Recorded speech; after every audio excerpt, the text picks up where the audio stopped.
저는 일하는 30대 엄마예요. TV만 켜면 집값, 전셋값 상승 얘기로 시끌시끌 하잖아요. 불과 몇 년 전까지만 해도 저 역시 이런 얘기가 들리면 가슴을 졸이곤 했어요.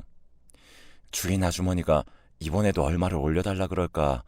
설마 집 비워달라 그러는 건 아니겠지? 하고 말이죠. 하늘 아래 그 많은 집 중에 왜 내 집만 없나 서러워서 울기도 많이 울었어요. 저희 친정은 거의 철마다 이사를 다녀야 했을 정도로 엄청 가난했어요. 그래서 나고 자란 집에서 시집까지 가는 친구들을 보면 그게 그렇게 부럽고 신기할 수가 없었죠. 그래서일까요? 저에게는 집에 대한 애증이 있어요. 그래서 직장 생활을 시작하면서부터 바로 청약적금부터 들었어요. 언젠가 꼭 내 손으로 내 집을 장만하겠다는 바람으로요. 하지만 흙수저 중에 흙수저인 저에겐 내 집 마련은 꿈도 못 꿀 일이었죠. 남편과 둘이서 죽어라 맞벌이를 해도 감당이 안 될 정도로 집값은 손에 닿기도 전에 쑥쑥 올랐으니까요. 그래서 거의 포기하다시피 했었는데 생각지 않은 셋째를 임신하게 되면서 이번 생에는 불가능할 줄 알았던 내 집 마련에 성공했지 뭐예요. 그 어렵다는 청약이 당첨됐거든요. 이게 다 삼신 할머니 덕분이었죠. 제가 셋째를 가졌다는 말에 없는 집에서 애는 뭐하러 많이 낳냐고 비아냥대던 사람들은 애들 덕분에 아파트 청약이 당첨됐다고 하자 다들 엄청 부러워하더라고요.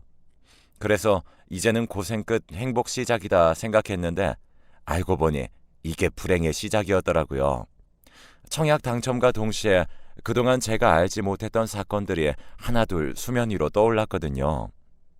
설마 내 인생의 운을 청약 당첨에 모두 써버린 탓에 이런 시련을 당하게 된 건 아닐까 생각했을 정도였죠. 그때를 떠올리면 지금도 치가 떨릴 정도로 하루하루가 지긋지긋했어요. 살고 싶은 생각이 안 들 정도로요. 솔직한 심정으로 애들이 아니었으면 어떻게 버텼을지 상상도 안 되네요. 그럼에도 생각조차 하기 싫은 그때를 떠올리며 이렇게 사연을 보내는 건 이번 기회에 다 털어내고 이제는 아이들과 함께 새로운 삶을 시작하고 싶어서요. 새 술은 새 부대에 담아야 하는 거니까요. 그럼 저희 집 얘기를 시작해 볼게요. 앞서도 말씀드린 대로 저희 친정은 지지리도 가난했어요. 의무교육이 아니었다면 중도의 학업을 포기해야 했을 정도로요. 이건 다 저희 아빠 탓이라고 해도 무방할 거예요. 저희 아빠는 인생의 모토가 인생은 한방이다 였거든요. 눈치채셨겠지만 노력보다는 요행을 바라는 분이셨어요. 거기다가 귀는 또 어찌나 얇은지 멀쩡히 잘 다니던 직장을 돈 더 주는 곳이 있다고 하면 바로 그만두고 움직이셨어요. 어디 그뿐인가요?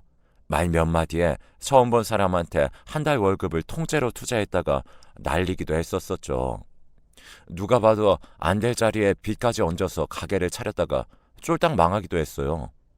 그러면서 늘 입버릇처럼 인생은 한방이라고 노래 부르셨죠.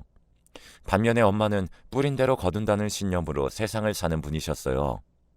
옆에서 아무리 떠들어도 저희 엄마는 자신이 땀 흘려 버는 것 외에는 어떤 요행도 바라지 않으셨어요. 하루하루 착실히 일해서 받은 월급이 세상에서 가장 값진 돈이라고 믿는 분이셨거든요. 그러니 이런 엄마 눈에 아빠가 얼마나 한심해 보였겠어요. 그러니 아빠가 콩으로 매주를 쓴다고 해도 엄마는 절대 믿지 않았죠. 아빠는 그런 엄마가 야속하고 답답해 보였을 테고요. 그러니 집안의 싸움이 끊이지 않았을 수밖에요. 네가 남편이 나를 무시하니까 애들도 따라서 지 아빠를 무시하는 거야. 딴 집 여자들은 남편을 상점 모시듯 한다는데 넌 뭐가 잘나서 날 무시하냐? 니네 집에 돈이 있기를 아냐? 네가 배운 게 있기를 아냐? 아무것도 없는 주제에 고개 빳빳이 들고 하늘 같은 남편한테 대들고 말이야. 이러니 내가 하는 일이 잘 될 턱이 있냐고. 입이 있으면 어디 말 좀 해봐. 아빠가 이러실 때마다 엄마는 입을 꾹 다문 채 너는 떠들어라, 나는 내 길 가련다, 이런 식이었어요. 그래서 늘 화를 내던 아빠가 먼저 자리를 박차고 일어나기 일쑤였죠. 그렇게 나가서는 몇 달씩 연락도 없이 집에도 안 들어왔어요. 어차피 엄마는 아빠가 벌어다 주는 돈을 기대하고 사는 사람이 아니었던 터라 우리 집 생활에는 지장이 없었어요. 하지만 늘 그 다음이 문제였죠. 아빠는 집 나가서 연락도 않는 사이에 꼭 사건 사고를 쳤거든요. 엄마가 기껏 죽어라 이래서 돈 좀 모으면 아빠가 친 사고를 수습하느라 홀라당 까먹는 게 일이었어요.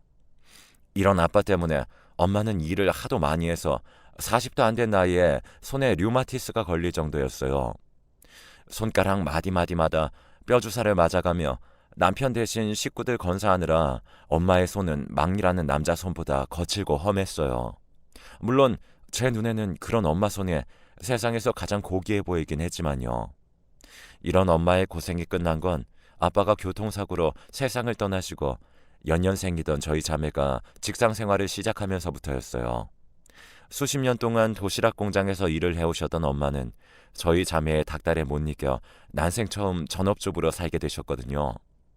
하지만 평생 일을 하고 살아오신 분이 하루아침에 집에서 손 놓고 지내는 건 쉽지 않았나 봐요. 언제부턴가 저희 자매 모르게 종종 아르바이트로 친구분이 하시는 스크린 골프장에 나가 카운터를 봐주시곤 하시더라고요. 말려도 소용이 없었죠. 죽으면 썩어질 몸뚱이에 움직일 수 있을 때까지 움직이면서 일하는 게 낫지. 육신 멀쩡한데 놀긴 왜 놀아?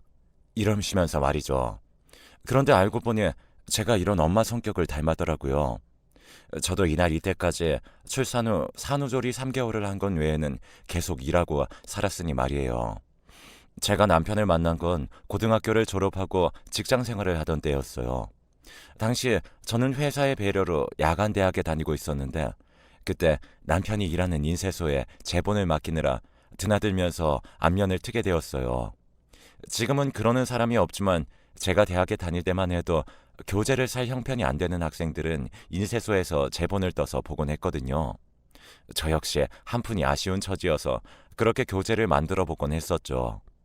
퇴근 후 강의를 들으러 다녀야 했던 저는 늘 종종 걸음을 치며 바쁘게 다녔는데 남편 눈에는 그런 제가 퍽 안쓰럽게 보였던 모양이에요. 하루는 제본을 맡겨놓고 찾아가는 걸 깜빡했는데 글쎄 남편이 저희 강의실 앞까지 배달을 해주었지 뭐예요. 그리고는 앞으로는 직접 인쇄소에 찾으러 오지 말고 배달을 시키라고 하더라고요. 수십 권도 아니고 딸랑 한 건인데도요. 덕분에 저는 제본한 책을 편하게 강의실까지 배달시켜 볼 수 있었어요. 그런데 하루는 꽈동기가 자기도 배달을 시켜야겠다며 인쇄소에 전화를 했는데 한 권을 배달해 주는 데가 어디 있냐며 욕만 먹었다지 뭐예요. 반년 넘게 책을 배달시켜 보았던 저는 그제야 남편의 마음을 알 수 있었어요. 그래서 고마운 마음에 제가 좋아하는 작가의 책을 사서 선물로 건넸어요. 이건 제본 안 해주셔도 돼요. 제가 드리는 감사의 선물이니까요. 그동안 저 때문에 고생 많으셨어요. 덕분에 지각도 않고 편하게 강의를 들을 수 있었거든요. 그런데 이제 안 그러셔도 돼요. 그동안 감사했어요. 저 역시 남편이 마음에 들었지만 일과 학업을 병행하는 것만으로도 벅찬지라 거절할 수밖에 없었죠. 그랬더니 남편이 그러더라고요. 비록 책을 배달하러 간 거였지만 난생 처음 대학 강의실까지 가봤어요. 저랑 똑같이 낮에 일하면서 밤에는 공부까지 하는 서영 씨를 보면서 많이 반성하게 되더라고요. 인생을 저렇게 알차게 살 수 있구나. 난 지금까지 뭐 하고 살았나 하고요. 응원하고 싶었어요. 지치지 말고 끝까지 해내시라고요. 그러니까 거절은 하지 마세요. 다른 뜻은 없으니까요. 그날 이후 괜한 말을 꺼내서 서로 불편해진 것 같아 한동안 인쇄소를 찾지 않았어요. 그런데 남편이 어떻게 알았는지 제게 필요한 교재를 제본해서 강의실로 가져왔더라고요. 제 동기들은 다 제본을 맡기러 왔는데 저만 안 오길래 한 권 더 만들어뒀다는 거예요. 그러면서 불편한 마음은 알겠지만 졸업하는 날까지는 제본을 맡기라고 하더라고요. 불편한 건 한순간이었지만 그렇게 얻은 책으론 1학기를 볼 수 있는 거 아니냐면서요. 직접 찾아와서 이렇게까지 말해주는데 피해서 뭐 하겠냐 싶어서 그 후로 전처럼 남편에게 제본을 맡겼어요. 그렇게 2년의 시간이 흘러 드디어 졸업을 하게 되었어요. 비록 야간 전문대 졸업에 불과했지만 제겐 서울대를 졸업하는 것만큼이나 벅찬 순간이었어요. 강의 시간에 맞춰 퇴근을 하느라 매일 직장에서 눈치를 보며 애를 태웠던 일과 쏟아지는 잠을 참으며 허벅지를 꼬집으며 강의를 들었던 일, 매 학기 등록금을 마련하느라 허리띠 졸라가며 생활했던 건 물론 교재조차 척하면 척척 사보지 못해 제본을 하러 다니던 일까지 주마등처럼 흘러가더군요. 잘 버텼다고 스스로 칭찬을 해주었죠. 그런데 하필 이 순간 떠오르는 얼굴이 하나 있더라고요. 바로 남편이었죠. 지난 2년간 저를 응원하며 강의실까지 배달을 자처했던 남자가 그렇게 그리울 수가 없었어요. 졸업식이 끝나면 다시 볼 일이 없어서 더 그랬는지도 모르겠어요. 그래서 졸업식장에 찾아온 엄마랑 여동생을 먼저 집에 보내고 남편이 일하는 인쇄소를 찾아갔어요. 남편은 평소처럼 인쇄물을 정리해 포장을 하고 있더라고요. 그러다 저를 발견한 남편은 제 손에 들린 졸업장을 보고는 환하게 웃으며 축하한다고 말해주더라고요. 그리고 잠시 정적이 흘렀어요. 오늘 이 순간이 지나면 다시 볼 수 없다는 걸 서로가 잘 알고 있었거든요. 그래서 서로 눈도 못 마주치고 서먹하게 마주 서 있는데 그때 인쇄소 사장님이 나오셔서 그러시는 거예요. 아, 뭐야. 애인 졸업식인데 싸게 가서 짜장면이라도 한 젓가락 해야지. 그러자 얼굴이 새빨개진 남편은 제 눈치를 보며 허둥지둥했어요. 아, 사장님, 그런 거 아니에요. 애인이라뇨. 절대 아니에요. 아따, 나도 눈치가 있는 사람이요. 춘향이가 몽룡이 기다리는 거 맨키로 이 아가씨 지나갈 시간만 되면 요래 목을 빼고 골목길만 보던 놈이 아니 이게 무엇이 아니여? 귀신을 속여 이놈아. 딱 본게 둘은 천생연분이여. 근게 재고 말고 할 것 없이 사겨. 결혼까지 하면 더 좋고. 사장님은 껄껄 웃으시며 남편을 조기 퇴근시켜주셨어요. 얼떨결에 함께 밥을 먹게 된 우리는 사장님 조언에 따라 근처 중국집에 들어가 짜장면을 먹었어요. 첫 데이트에 짜장면이라니 최악의 메뉴 선정이었지만 그래도 그날 먹었던 짜장면이 세상에서 가장 맛있었던 짜장면으로 기억되네요. 이제 막 시작하는 연인들이 먹기엔 좀 껄끄러운 음식이지만 말이에요. 아무튼 짜장면 데이트를 시작으로 우리는 정식으로 사귀게 되었어요. 서로 넉넉하지 않은 처지라는 걸 잘 알고 있어서 분에 넘치는 사치를 부릴 일도 없고 체면치레하느라 돈을 낭비할 일도 없었어요. 어쩌면 둘 다 결혼을 염두에 두고 있어서 더 그랬는지도 모르겠네요. 그렇게 3년 정도 연애를 한 우리는 전셋집 보증금이 마련되자 더 시간 끌 거 없이 결혼을 했어요. 어차피 부모님들께 손 벌릴 처지도 아니었기에 우리가 가진 돈 안에서 전셋집과 살림살이를 준비해야 했어요. 둘 다 맞이라서 특히나 각자의 집에 부담을 지우고 싶지 않았거든요. 밑으로 동생들도 있고 부모님 노후도 생각해야 했으니까요. 엄마는 저희 부부의 그런 결정에 대해 별 말씀은 없었어요. 다만 결혼식 전날 밤 제게 그러셨죠. 살다 보니 크게 넘어지는 날이 한 번 있더라. 그때 비빌 언덕이 있으면 얼마나 힘이 되고 든든한지 모른다. 그러니 힘든 일 생기면 찾아와. 혼자 마음 상해가며 애쓰지 말고. 그날 엄마의 그 한마디가 그렇게 힘이 될 수가 없었어요. 내 뒤에는 엄마가 든든하게 버티고 있으니 세상 두려울 게 없었죠. 그렇게 저는 집을 떠나 본격적으로 신혼집에서 결혼 생활을 시작했어요. 남편은 그동안 제가 봐온 그대로 성실하고 검소한 사람이라 저와는 결이 잘 맞았어요. 그래서 둘 사이의 문제로 싸우는 일은 없었죠. 다만 시댁 문제로 종종 말다툼을 벌이긴 했지만요. 늘 화근이 되는 건 시누이였어요. 제 여동생과 동갑인 시누이는 20대 중반까지도 제 손으로 돈 한 번 벌어본 적 없는 인간이었어요. 그런 주제에 홈쇼핑이랑 인터넷 쇼핑을 어찌나 해대는지 시댁에 가보면 택배 박스가 잔뜩 쌓여있을 정도였죠. 환갑이 된 엄마가 간병인으로 일을 하며 번 돈을 방구석에 앉아서 철없이 쓰는 모습에 제가 다 화가 나더라고요. 그동안 남편이 한두 번 말을 했던 게 아니었어요. 심지어 대판 싸운 적도 몇 번 있을 정도였죠. 그런데도 그때뿐이에요. 정신 못 차리고 제 몸뚱이 치장하는 데만 정신을 팔고 사는 거죠. 그런데 가만 보니 어머님이 딸을 그렇게 키운 거더라고요. 남자는 공부 많이 하면 성공이라도 하지.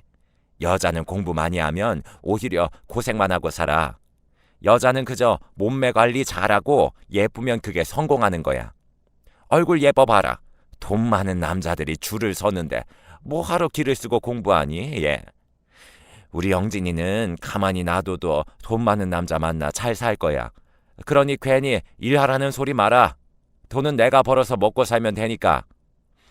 이게 말이 되는 소린가요? 나이 든 엄마는 일하고 사지 멀쩡한 자식은 놀고 먹는다는 게, 게다가 예쁘면 성공하는 거라뇨. 아니, 요즘 세상에 어떤 정신 나간 남자가 얼굴 하나 보고 결혼을 해요. 그렇다고 시누이 미모가 연예인급도 아닌데 말이죠. 길게 얘기하면 입만 아플 것 같아 어머님 앞에선 입 다물고 있었어요. 어머님, 당신이 그렇게 하시겠다는데 제가 뭐라고 할 수도 없으니까요. 저희한테 시누이 먹여 살리라고 한 것도 아니고 말이죠. 그런데 꼭 그런 것만도 아니더라고요. 시누이가 저 몰래 남편한테 용돈을 뜯어가고 있었거든요. 저희 집 재정은 제 월급으로 생활하고 남편 월급은 남편 용돈 정도만 빼고 고스란히 적금을 들고 있었는데, 그 사실을 안 시누이가 저 모르게 남편한테 손을 벌려던 거죠. 남편은 남편대로 자기 용돈을 뺏기고 나니 저한테 손을 벌렸고요. 그래서 참다 못해 시누이한테 전화해 한 소리 했어요. 본인이 돈을 벌든 아니면 주변 사람한테 손 내밀지 말라고요. 그랬더니 어머님께 그 얘기를 해서는 어머님이 남편한테 한 소리 하셨더라고요. 그 바람에 그날 밤 남편과 말다툼을 하게 된 거죠. 자기야, 나한테 따질 게 아니라 당신 여동생한테 일을 하라 그래. 이게 말이 되냐고. 한두 살 먹은 애도 아니고 어떻게 서른을 바라보는 나이인데 가족들한테 용돈을 받아 살 생각을 해? 집에만 가봐. 일도 안 하면서 옷이며 화장품이며 그 비싼 것들을 쌓아놓고 사는 거, 이게 제정신이냐고. 아무튼 앞으로 나는 아가씨한테 10원 한 장 줄 생각 없으니까 당신도 똑바로 해. 알아들어? 비슷한 일로 몇 번 말다툼을 벌인 뒤에야 더는 그런 일이 일어나지 않았어요. 그래서 지지고 볶든 시댁 안에서 해결을 하는가 보다 했죠. 그런데 그게 아니었어요. 둘째 출산 후 회사에 복귀하면서 친정엄마한테 애를 둘이나 맡기게 된 저는 아무래도 나이든 엄마한테 너무 큰 짐을 지우는 것 같아서 재택근무가 가능한 일로 전업을 꽤 하고 있었어요. 그러다 저처럼 재택근무를 해야 하는 사람들이 프리랜서로 구인구직을 할 수 있는 사이트가 있다는 걸 알게 되었고, 그것을 통해 홈페이지 제작이며 홍보물 제작에 대한 일감을 따낼 수 있었어요. 한동안은 회사 업무와 병행해서 하다가 어느 정도 수익이 보장되고부터는 회사에 사직서를 내고 본격적으로 재택근무를 하게 되었죠. 비록 여전히 바쁠 때는 친정엄마 도움을 받고 있지만 적어도 엄마한테 독박 육아를 떠넘기지는 않아도 되니 마음도 훨씬 가볍더라고요. 그렇게 이직에 성공해 재택근무를 하고 있던 어느 날이었어요. 한동안 이직 문제로 바빠서 신경을 못 썼는데 지난달부터 생리를 안 하고 있다는 걸 알게 되었죠. 워낙 주기가 일정한 편이라 설마 하는 마음에 약국에서 테스트기를 사다가 해봤는데 2줄이 나온 거 있죠. 생각지도 않은 셋째의 임신에 처음에는 기쁜 마음보다 눈앞이 캄캄했어요. 둘도 키우기가 그렇게 힘든데 셋이나 어떻게 키우나 하고 말이죠. 그래서 그날 밤 남편한테 얘기를 했더니 남편도 저랑 비슷한 반응이었어요. 지금 버는 돈으로는 생활하는 것도 빠듯한데 거기다 애가 하나 더 늘면 적금을 줄이는 방법밖에 없었어요. 그만큼 내 집 마련과는 더 멀어져 가는 거였죠. 그래서 남편한테 어떻게 하면 좋겠냐고 물었더니 일단 하는 데까지 해보고 정 안 되겠으면 그때 적금을 깨서 다시 정리하자고 하더라고요. 그래서 그러기로 하고 일단은 적금을 유지하기로 했어요. 그렇게 시간은 흘러 드디어 출산일이 다가왔고 8시간 진동 끝에 아들을 낳았어요. 위로 딸만 둘이라 아들 소식에 어머님이 특히 좋아하셨어요. 그런데 얼마 뒤에 생각지도 못한 행운이 찾아왔지 뭐예요. 아파트 청약에 당첨된 거예요. 결혼하고 8년 동안 매번 탈락해서 우리는 아파트에 살 팔자가 아닌 건가 했었는데 셋째가 태어나면서 가산점이 붙어서 당첨이 된 거였죠. 꿈에 그리던 내 집 마련 기회에 하늘을 날 듯이 기뻤어요. 그런데 누구보다 기뻐해야 할 남편이 얼굴이 하얗게 질려있지 뭐예요. 자기야, 자기는 안 기뻐? 드디어 우리 집이 생기는 거야. 그것도 아파트가 생기는 거라고. 계약일이 언제지? 계약할 때 돈은 얼마나 넣어야 하나? 중도금도 있어야 하는데 우리가 뭐하든 적금으로 될까? 자기야, 적금 통장에 얼마 들어있지 지금? 그때였어요. 남편이 땅이 꺼져라 한숨을 푹 쉬더니 그러더라고요. 미안해. 진작 말하려고 했는데 그 적금 해약했어. 엄마가 급하게 돈이 필요하다고 그래서. 그게 무슨 소리야? 어떻게 나한테 말 한마디도 없이 그럴 수가 있어? 그럼 한 푼도 없는 거야? 그 돈을 다 어머님 드렸다고? 알고 보니 신우이가 돈 많은 남자와 사귀게 됐는데 그 남자를 놓치기 싫어서 가슴 수술이며 얼굴에 온갖 시술을 했던 모양이에요. 그것도 제대로 해야 된다고 청담동에 연예인들이 다닌다는 성형외과를 찾아가 비싼 돈을 쳐들었던 거죠. 제 남편한테는 집주인이 보증금을 올려달라고 해서 급하게 빌려달라고 거짓말을 하고서는 말이죠. 나중에야 그 사실을 한 남편이 돈을 돌려달라고 했지만 돈 나올 구멍이 어딨나요? 결국 남편만 벙어리 냉가슴으로 지내왔던 거죠. 그 얘기를 듣고 나니 도저히 참을 수가 없었어요. 그동안 길을 쓰고 열심히 산 사람이 그랬으면 말을 안 해요.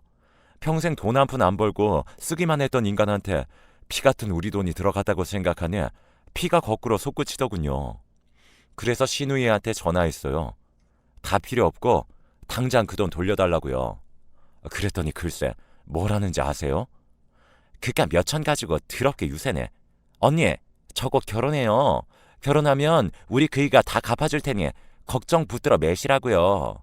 내가 이자까지 다 쳐서 줄 테니까. 뭐요? 그걸 지금 말이라고 해요? 난 아가씨가 콩으로 매주를 쓴다고 해도 절대 못 믿어요. 하다못해 각서 써서 공증이라도 받아둬야겠어요. 안 그럼 법적으로 처리하고요. 제 말에 신우이는 그깟 각서 100번, 1000번이라도 써주겠다며 큰 소리를 치더라고요. 그래서 하루 날 잡아서 신우이한테 각서를 받고 따로 공증을 받아두었어요. 첫 대금은 결혼식 때 축의금으로 들어온 걸 받겠다고 했고요. 그런데 그 얘기를 들은 어머님이 그날 저희 집에 찾아와 난리를 치지 뭐예요. 네가 그러거든 인간이냐? 올케가 돼서 결혼 준비로 바쁜 애를 불러다가 각서를 쓰게 해? 오빠가 돼선 여동생 결혼하는데 돈 좀 해줬다 셈치면 그만이지. 기어이 그걸 받겠다고 각서를 써? 니네 친정에서는 그렇게 가르쳤니? 당연히 아니죠. 저희 친정 부모님은 어머님처럼 자식한테 허황된 꿈 꾸라고 가르치지 않으셨거든요. 반반한 얼굴 하나 믿고 남의 인생에 무임승차하는 건 죄라고 가르쳤어요. 자기 힘으로 열심히 벌어서 떳떳하게 쓰고 살라고요. 그러니까 어머님이나 자식 교육 똑바로 시키세요. 멀쩡히 잘 사는 아들한테 못난 딸 뒤치다거리나 시키지 마시고요. 저는 그 돈 무슨 일이 있어도 꼭 받아낼 거니까요. 어머님도 각오 단단히 하시는 게 좋을 거예요. 작정하고 달려든 제 기세에 어머님은 더는 아무 말 못하고 돌아가셨어요. 한바탕 난리에 놀란 아이들은 겁에 질려 엉엉 울고 참았던 서름이 터진 저도 서러워서 엉엉 울고 온 집안이 눈물바다가 되어버렸죠. 마침 그때 일 끝나고 돌아온 남편은 눈물바다가 된 집안꼴에 놀랐고요. 큰아이를 통해 친할머니가 와서 소리치고 갔다는 얘기를 들은 남편은 제게 사과를 하더라고요. 솔직히 그때는 남편 얼굴도 보고 싶지 않았어요. 그래서 눈도 안 마주치고 애들을 데리고 친정으로 가버렸죠. 그렇게 하루 이틀이 지나자 남편이 측은하게 느껴지더라고요. 자기라고 알고 그런 것도 아니고 속아서 돈을 넘긴 건데 내가 너무했나 싶었거든요. 하지만 당장 중도금 치를 돈도 없는 상황을 떠올리니 우라가 치밀어서 한숨만 나왔어요. 그래서 늦은 밤 불 꺼진 거실로 나와서 입을 틀어막고 울어댔는데 잠깐 그 소리를 들은 엄마가 나왔더라고요. 모든 상황을 전해들은 엄마는 다음날 제게 통장 하나를 건네주셨어요. 그간 모아둔 돈이야.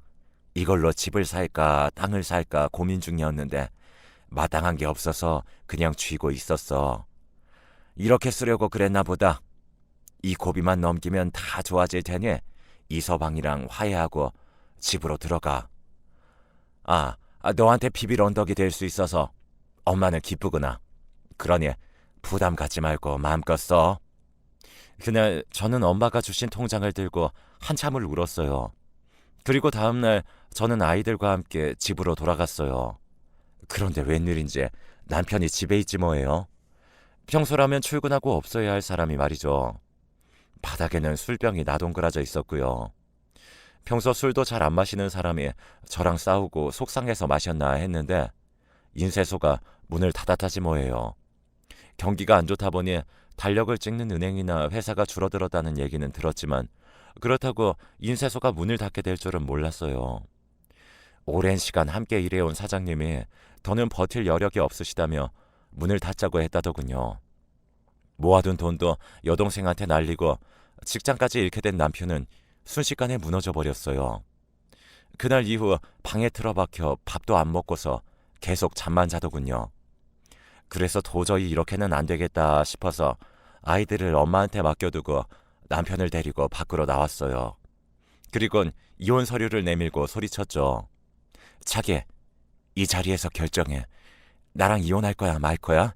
지금처럼 이러고 살 거면 당장 서류에 사인하고 앞으로 정신 차리고 제대로 살 거면 서류 찢어버릴게. 어떡할까? 당신이 직접 결정해. 난 돈 못 버는 남자는 용서해도 살 의지가 없는 남자는 용서 못해. 실직했다고 하늘이 무너지니? 그날로 인생이 끝나냐? 자기는 한 여자의 남편이고 새 아이의 아빠야. 그런데 이렇게 나약하게 굴 거야? 살다 보면 누구나 한 번은 넘어져. 그땐 일어나면 돼. 훌훌 털고 다시 일어나서 걸어가면 된다고. 내가 도와줄게.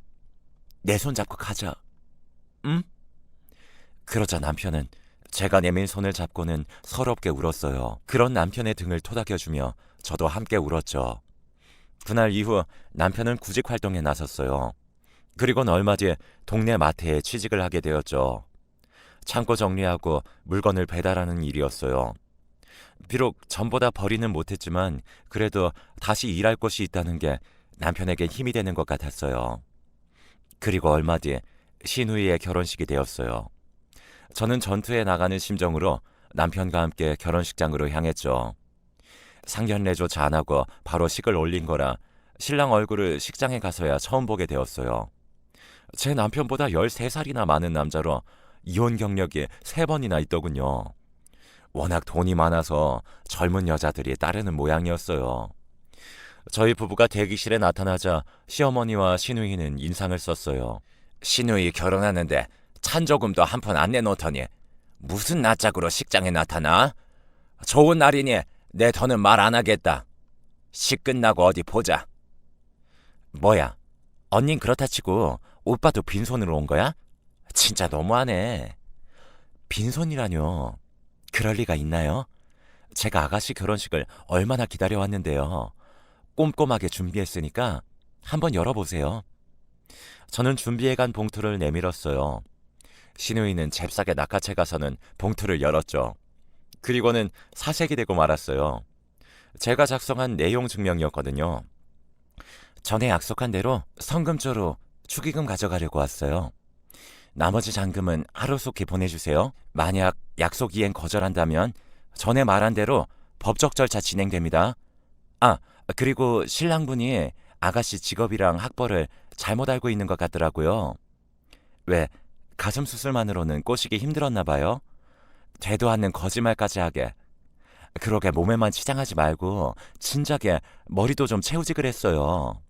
이래서 식구들 돈만 써대고 돈 한 푼 안 벌고 방구석에서 쇼핑만 하는 여자를 누가 좋아한다고. 아가씨 눈엔 돈 많은 사람이 호구로 보일지 모르지만 그 사람들 쉽게 돈 쓰지 않아요. 써야 될 것과 쓰지 말아야 될 것을 귀신같이 아는 사람들이라고요. 글쎄, 앞으로 아가씨가 원하는 대로 돈 많은 사모님으로 살게 될지 나이 많은 남자 가정부로 쓰이게 될지 잘 모르겠지만 한번 잘 살아보세요. 제가 두 눈 부릅뜨고 지켜볼 테니까. 그 말을 남기곤 남편과 함께 식장을 나왔어요. 축의금 가방을 들고요. 결혼만 하면 돈을 갚겠다고 호언장담하던 시누이는 전처가 남긴 자식들 키우랴 치매에 걸린 시아버지 모시랴 고생만 진탕하다가 얼마 전 이혼을 당하고 말았어요. 결혼한 지 반년도 안 돼서 말이죠. 위자료는커녕 몸만 겨우 빠져나오는 걸로 합의하고 이혼했다고 하더군요. 여자는 얼굴만 예쁘면 성공이라고 딸 자식한테 가르치던 시어머니는 결국 남들은 노후를 즐길 나이에 여전히 딸내미 뒷바라지를 하며 살고 계시고요. 그리고 저희는 내년 봄에 아파트에 입주할 예정이에요. 엄마한테 받은 돈은 조금씩 갚아나가고 있고요. 부부가 밤낮으로 열심히 벌고 있으니 언젠가 다 갚는 날이 오겠죠. 그때까지는 지금처럼 열심히 일하며 살아보려고요. 지금까지 제 사연 들어주셔서 감사드려요. 여러분 모두 마음 따뜻한 하루 되시길 바래요.